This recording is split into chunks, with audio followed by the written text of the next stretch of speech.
વિશ્વના વિકલાંગ દિવસની ઉજવણીના ભાગરૂપે સુરેન્દ્રનગરના જવાહર પરેડ ગ્રાઉન્ડમાં સ્પેશિયલ ખેલ મહાકુંભનું આયોજન કરવામાં આવ્યું હતું। જિલ્લાભરમાંથી 500થી વધુ દિવ્યાંગ ખેલાડીઓએ ઉત્સાહભેર ભાગ લીધો છે। સાયકલ રેસ અને ભાલાફેંક, ગોળાફેંક સહિતની સ્પર્ધાઓમાં શારીરિક વિકલાંગના હોવા છતાં પણ દિવ્યાંગોએ મજબૂત મનોબળ કરીને ભાગ લીધો છે। વિજેતાઓને રાજ્ય કક્ષાના ખેલ મહાકુંભ માટે પસંદ કરવાની પ્રક્રિયા પણ શરૂ કરવામાં આવી છે। जिला वहीवटी तंत्र और समाज सेवा संस्थाओं पण आ कार्यक्रम में सफल बनाव्यो छे। जे अमे लोकोए अहींया खेल महाकुंभનું आयोजन करेल छे। एमां लगभग 535 दिव्यांगो सुरेन्द्रनगर जिल्लाना भाग लेशे। एमां जुदी जुदी रमतो रमवाना छे।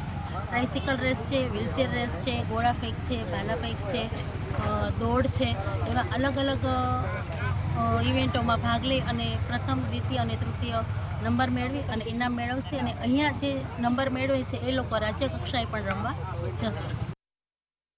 આજે વિકલાંગ દિવસના દિવસે ખેલ મહાકુંભનું આયોજન કરવામાં આવ્યું છે અને ખેલ મહાકુંભની અંદર અલગ અલગ રમત છે, ભાલાફેંક, ચક્રફેંક, સાયકલ સ્પર્ધા, ક્રિકેટ, એવી નવી નવી રમતનું આયોજન થયું।